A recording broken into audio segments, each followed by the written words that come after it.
نامم نجم الدین است، پدرم امام الدین است، از شمالیستم. او تقریبا 40 سال میشه که در مزار شریف بلخ شریف هستم. پیش از این موتروان بودم. امیر دخاو دیده بودم. این تو موتری را ما میچلاندم که او نمیخورد، تاترا نامشه. یا خواص داشت، گرمیامه یا سردمیامه یا خواص داشت. موتر ایلا کردم.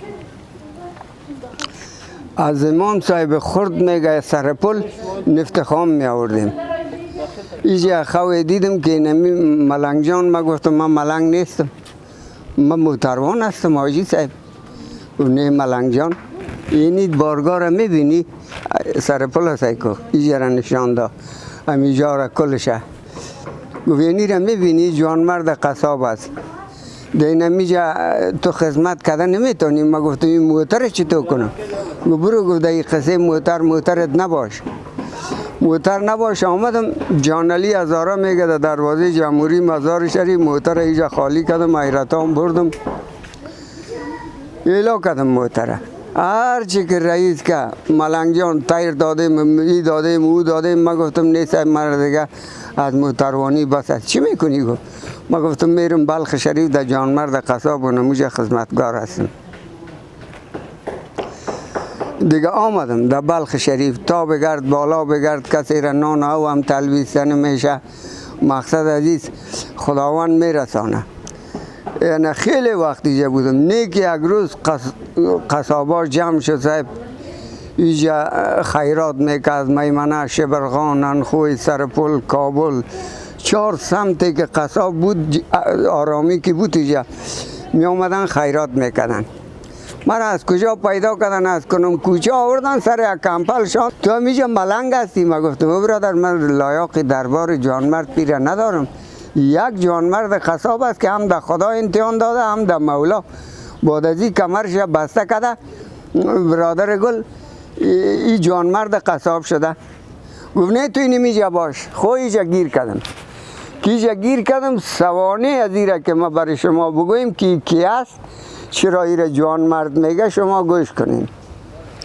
یک روزای در مدینه منوره محمد علیه السلام، قیالی مولا، قی دیگه مشتریاش از مسجد برآمد. نماز صبح خوانده بودن. از مسجد برآمد. سیکه که یک نفر گوشش بریدگیست، یکی بینیش بریدگیست. گفت شما چرا گفتی تو شدین؟ یکیش گفت که من بچه پادشاه هستم، در قرآن شریف خطا را دیده بودم، ما کلمه خواندیم، این بچه وزیر است. این پدر ما هرچی که گفت دین اعلا بته، ما اعلا نکردیم. ما بچه پادشاه هستم، بینی ما بریده، این بچه وزیر است، گوشش بریده. گفت خوب گفتن. گفت در کجا؟ گفت در بلخ شریف. از بلخ شریف آمده؟ چطور آمده؟ گفت ما آمدیم، قافله می آمد، همیجا سر شتر سوار ما کردن.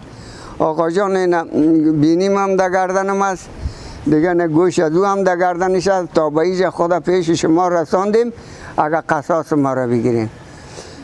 محمد علیه السلام طرف علی مولا دور خورد. گفت که مولا یار یک ذره گوشه کرد، چند رکعت نماز خوان، بینی را در بینی مون، گوش در گوش بینی بچه پاچام جور شد، گوش بچه وزیرم، قنبرم از قطش. گفت چشمای تا پت کنین. چشمای خدا نکه پت کردن. واکو گفت پس در بیخ کوی چمتال رسیدن از عربستان. اینجا دیگه صبحکی ساعتای 8 بجه 8:30 بجه همقاست. علی مولا طرف بچه پارچا دور خورد. گفت بچه ام چاشت، در شما چه پخته کنم؟ بچه پارچا گفت که بچه وزیر بگو. بچه وزیر گفت ما چه بگویم؟ تو بچه پارچا هستی، من تابع به امر توستم، سنگم بخوری میخورم. بچه پارچا گفت آقا جان اگر شوربا پخته کنین بهتر میشه. مولا صدا کرد قنبر گفت بله آقا بیا ایجا. گفت بچه بگی پیسه را. گفت برو. گفت دم بلخ شریف نه گوشت خوبش پاک بیاری. خوب گفت آقا جان قنبر یک قنبری بود که پاچای زنگوبار بود.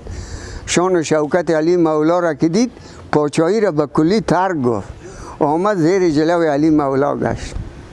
قنبر آمد اینجا دروازه بابقو میگن. اصلی نام ازی دروازه بابقو که هست از شولگر است. همیشه مثل ما ملنگ بوده. اصلی نامش دروازه نوبهار است. در این دروازه که قنبر آمد تورزین سر شانش، این دروازه بوده که یک 40 پهلوان یک پله از زیر پس و پیش میکده. چناری پلا بوده دروازه ازی. قنبر دید که یک بسیار کافر کلان او طرف دروازه ششته سر چوکی یکی ایس و ششته. قنبر بالا رسایی که عکس علی مولا ما مجوزان است بشه آمد. یک کافرش طرف شانه قنبر ایتو که ملنگ جان گفت خوب هستی؟ گفت قنبر گفت خوب هستم. اونو مو عکسه گفت میشناشی؟ قنبر کسی که ای خب بادار آمد. گفت نه گفت من نمیشناشم. گفت اینمی عکس هر جایی که تو دیدی عکس علی مولا را بیادر گل ما را بیا خبر بده هر قدر نام بگوی تو را میتیم. خوب گفت ای کافر با من نام میتی. اینجا آمد قنبر که آمدنی تمام نزی شارع گشت. قرادار صاحب اینجا به تمام جوود بوده. یک مسلمان همی جوانمرد قصاب بوده. خلاص یک مسلمان همی بوده دیگه به تمام جوودا بوده. قنبر گوشت خوب گوشت خرس و ویزام بوده. مولا خو گوشت حلال گفته بوده. قنبر بسیار پالید گوشت حلال نیافت. گفت بیا پس میرم. میسده یک کوچه آمد که روشنی در اون دکان است. ترازویش هم طلا، سنگش هم طلا، کار تمام چیزش طلا بل میزنه. گوشت هم حلال. جانمرد پیر قصاب علی مولا را در خو دیده بود، عاشقش شده بود. حالا در خانهش میان نمیشناشدش. قنبر همیشه که آمدنی پیش جانمرد پیر گفت آقایم گفته که نمیره گوشت خوبش بده. این پیسه را که جانمرد پیر دید بسیار شکر که تیز کده در جیب خود دید ماند که جوودا نفهمه پت که پیسه را از او که گوشت خوبش نبود. قنبر را داد. قنبر را که داد قنبر برد بیخ کوی چمتال 7 دفعه گوشت برد. 7 دفعه علی مولا گرفت دمی خاکا خب مردارش که این جوانمرد میگیره آنی. جوانمرد پیر گرفتم پس دکان انداخت. 7 کلوره را که در پس دکان انداخت دیگه سایکا که پشت دکان جوانمرد پیر روشنی سایکا می 7 کلوره گوشت 7 خش طلا شده. تیزی ها را گرفته برد در خانهش. زنش گفت که او مرد که ایره دزدی کردی چی کردی؟ گفت نه او زنه که ما دزدی نکردیم اینمی سر شده. خور اوشا ماندن و دفعه 8 علی مولا گفت برو گفتم اون قصاب بگو گوشت خوبش ندادی زود پیسه ما را بده. پیسه را از پیشش بیار. این خود جانمرد پیر مسلمان بود واقعی دیگه سر مولا گیر بود کی را پیدا کنم. وقت تاویز کرده جانمرد آقا پیسه کلمه بسم الله بوده تاویز کرده در گردن خود. در گردنش تاویز کرده. قنبر آمد گفت که آقایم گفتم پیسه را بده گوشت خوبش ندادی. قریب است که یکش قیدگی جنگ شوه. مولا رسید. مولا که رسید قنبر را گفت که بچیم غرض نگی. طرف جانمرد پیر دور خورد که عبدالله قصاب بچیم پیسه قنبر را. جانمرد پیر گفت که آقا جان نام مرا چی میفهمی تو؟ علی مولا گفت نام هفت پشت تا من میفهمم عبدالله قصاب بچیم پیسه قنبر را بده. گفت آقا جان پیسهش داخل بود و از این میگیرم به او میتم از او میگیرم به او میتم. پیسهش مولا چه گفت؟ بگی بچیم دامن تا زیر دامن عبدالله قصاب.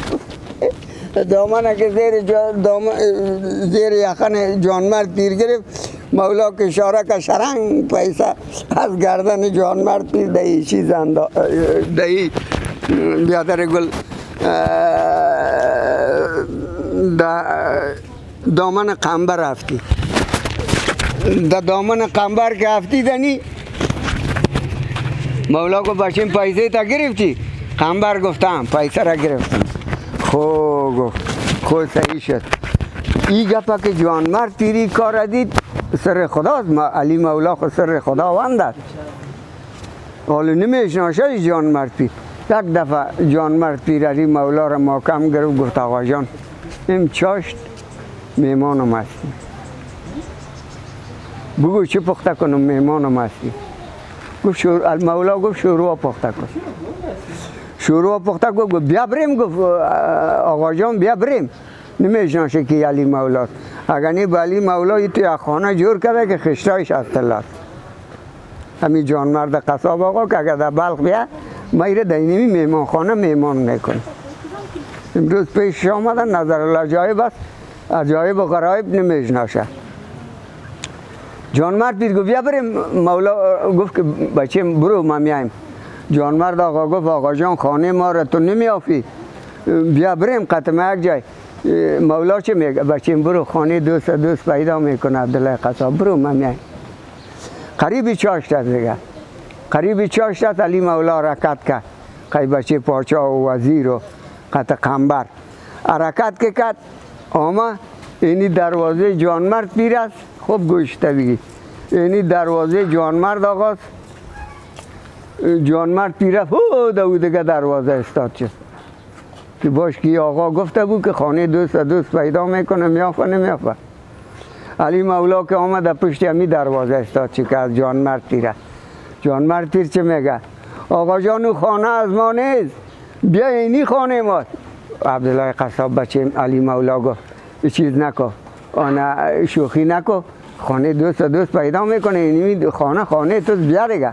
این جانمرد پیر که آمد دید که این بیسر نیست، نمیشناسه که مولاست. جانمرد پیر آمد گفت آقا جان از سر هستا نشو. مولا گفت چرا بچه؟ گفت من نجار میارم سرداری را موسو کنه، بازوگکار را می طرف او طرف کنه، خمی اسب سوار درونی اولی متر شد. مولا چی میگه؟ بچه می چاجشت نجار نیست، من خودم هم نجار هستم، هم گلکار، هم معمار. گفت خوب گفتم. مولا با امر خدا اشاره کرد، سردری بالا رفت، بازوگکای سویس رفت، خمی اسبش تیر شد. حالا جانمرد پیر در دیگه میمانخانه رفته که میمانخانه با مولا جور کرده. جانمرد پیر که هر وقت همی بیایم من همیجا میمان میکنم خشتایش اطلاع. علی مولا رفت در میمانخانه که با خودش جور کرده. جانمرد پیر دمی استاد شد. هرچه که کلی نیست جانمرد آقا گفت کلیش از گفت اشاره که قل در زمین افتید. مولا رفت دو زانو کششت. سعی که مولا که سفتش هم خشت تلاست، بغلایش هم تلاست، قرار کششتنی. جانمرد پیر اجازه گرفت گفت آقا جان من میرم در خانه فرمایش میتم که یک شوروا با شما پخته کنه. جانمرد آقا که پیش اثرش آمد گفتن که یک آقای نورانی آمده بسیار یک شوروای خوبش پخته کن. تا که جانمرد آقا در میمانخانه میامد علی مولا قمی نوک زلفکار چیزی که خشتای طلا بود از زیر پایش کند و کوت کرد. اوسو که کوت کردنی جانمرد پیر آمد درون میمانخانه. او گفت آقا جان شما میمان هستی یا خانه بیرون؟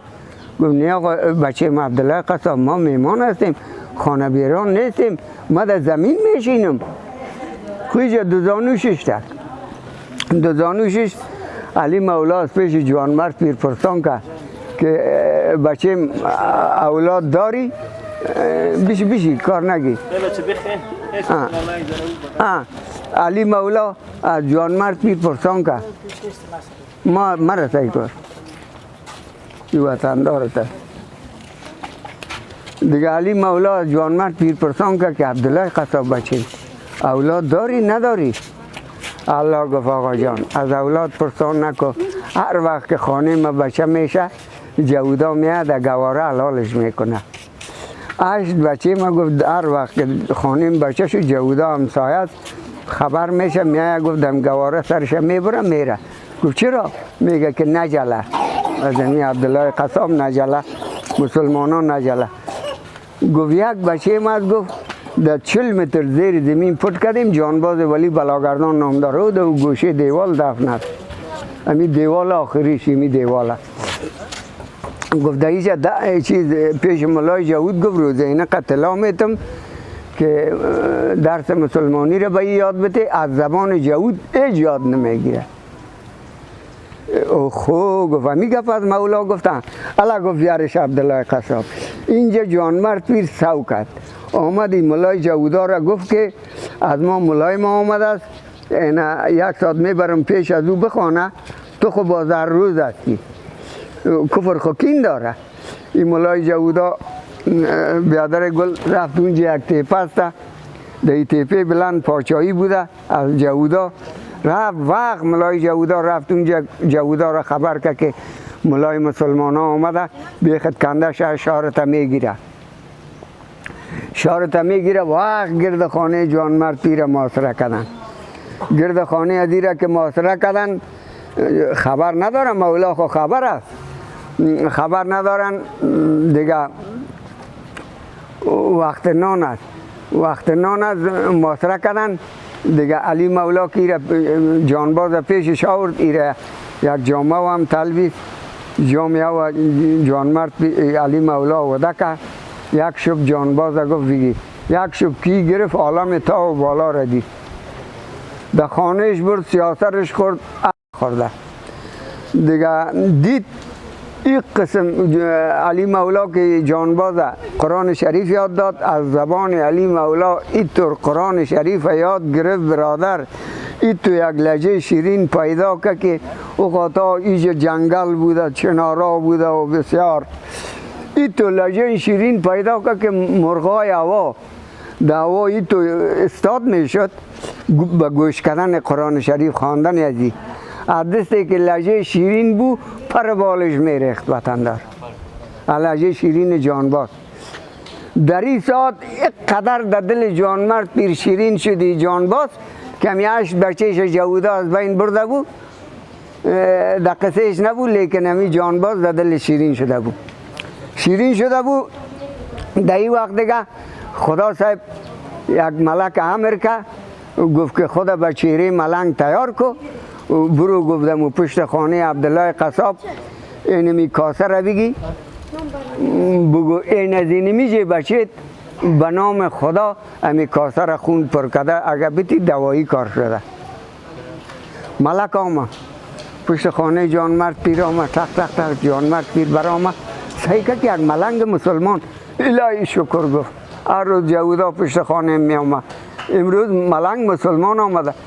جانمرد پیر بگو گفت ملنگ جان از سر تا جان چی به کارت از بیارم؟ گو به شک مسلمان هستی، اینمی کاسه که مرا بگی، این از اینمی جه بچید امیر پرکده خون اگه بیتی به نام خدا دوایی کار شده. جانمرد پیر کاسه را گرفت آمد پیش سیاسرش، گو بزنه که گفته، گفت هر روز گفت جاودا میومه، امروز ملنگ مسلمان آمده. گفت چی میگه سیاسرش؟ گفت میگه که اینمی کاسه مرا این از جه بچید خون پرکده بیتی به نام خدا دوایی کار شده. زنش میگه او مردکه عشق بچه تا جاودا از تیغ کشی، ما تو خسر جان ما به نام خدا بته، به نام خدا بته بته. جانمرد چی او زنکه او خب پیش اما آقاشش ده. زنش گفت برو پشت دروازه این تو تق تق که آقا که گفت بیا ای تو به احترام برش استاد چه بگو آقا جان در او خانه دیگه سیاسرا آمده، سیاسرا آمده همی شاگرد تا اجازه کو که برم قرآن شریف پیش او هم بخونه اونام گوش کنه. کشی جانباز آورد، جانباز آورد، جانباز وصیت کرد. چی وصیت کرد؟ پدرش گفت که چشم تا پت کو. گفت چرا بچه؟ گفت میشه که دلت نشه مرا حلال نکنی، یک وصیت جانباز. دویم گفت دستای ما قیپایم اینی تو بسته کو. گفت چرا بچه؟ گفت من شلتنک میزنم خونم در جانت نپره. وصیت جانباز قبول که جانمرد پیر از بچهشه. کمی یک کش کرده یک پوست بند مان در پشت سر، یک پوست بند مان که بند مان چشم خدا جانمرد آقا ایلا داد سعی که کاسه پر شده یا نشده، سعی که کاسه پر شده. ای تو که ما ملنگ جان، نه ملنگ از نه پلنگ. او ملک بوده رفت پیش خدا صاحب رفت گفت که بیشک خدایا تو همی تو بنده داشته که سر جانش به نام تو بوده. ملنگ گم شد جانمرد پیر پس پیش سیاسرش آمد. گو زنه که گفتن گفت بچه هم از بین برده ملنگ هم گم شد. زنش خود در جای رسید و خورد. او چی میگه؟ او مردکه صدای تا نکش بیا بریم بیاریم در زیر زمین 40 متر باز میبریم هموجه که نمی آقا اگه بفهمه که تو بچه تا ایتو کده با نان نمیخوره. آوردن در قاطر نمتی تو تو داده آوردن پس دم زیر زمین پت کردن. در زیر زمین پت کردن وقت نان است سیاسر جوانمرد پیر برای جوانمرد آقا گفت که او مردکه کالای نویت هم بپوش. سیاسر جوانمرد پیر گفت او مردکه کالای نویت بپوش چشمایت هم سرمه که برو پیش ام آقا که اگه بفهمه بچه تا تو کده ای نان نمیخوره. آمد جانمرد آقا کالا رم پوشید چشما رم سرمه که بگی آقا جان دستای تا علی مولا چی میگه؟ عبدالله قصاب بچه مذاق نکن برو همون شاگرد مرا رای که نورم قرآن شریف یاد دادیم اونو دست ما بوشه شاگرد نیست اوجا گفت که والا از خانه بریم تا 40 سال این تو کششتیم نمیخیزیم. با جانمرد پیر قائل شد گفت آقا اینی تو یک ملنگ آمده بود مسلمان اینی رقم ما رو حلال کردیم خونش در کاسه پر شد ملنگ گم شد. مولا گفت بده و بیارش. این دفعه که آوردم روی علی مولا جانباز هوار که علی مولا دشت کربلا یادش آمد خاطر بچهش به قسم گریان کرد که زمین لای شد. در خدا صاحب بسیار رزور کرد که خدا ای را تو زنده کنی.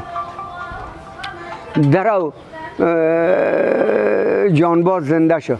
جانباز که زنده شد یک توق همیشش بوده از همیش تاییش یک توق بوده دستار ششتن و جانباز ششت و نان خوردن و که قرصت تفنگ شروع شد.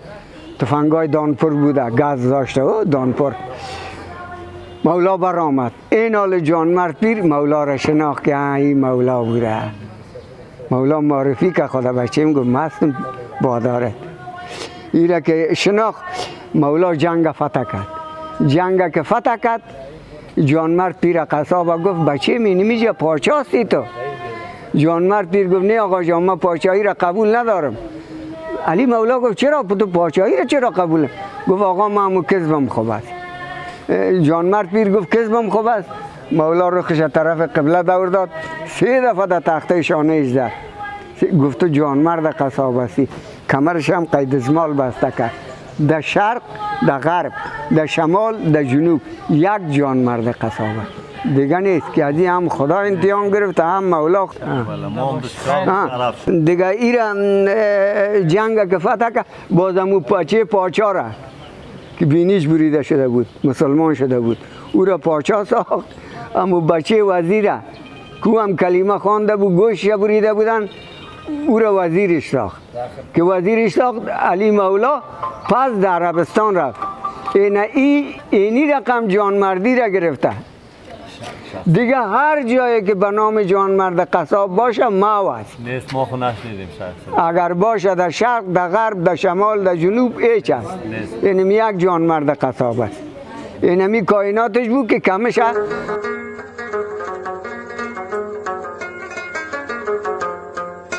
کور د جانمرد قصاب سره زه کلانتر د گذر جانمرد قصاب یم. د ګرد ملمانه راځي د ملمانو به خبرې کوم مثال ملنګ ته راځم د پښتنه کوم مثال څوک زی څوک راځي زیارت د پر خلک راځي ورته زیارت ته راځي په خانه د نه پاتې د نو خلکو ته دا راځي چې می خونه راوړي د زیارت ته ټاکوي و د می خو هغه ته خو ته ګټه کوي.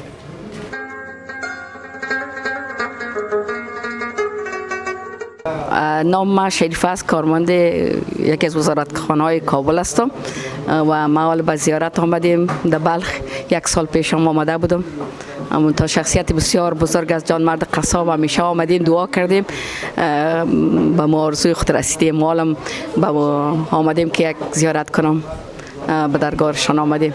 راستی زیارت های بسیار بزرگوار در بلخ است. همیشه ما آمدیم ما حالا از کابل آمدیم به زیارتشان.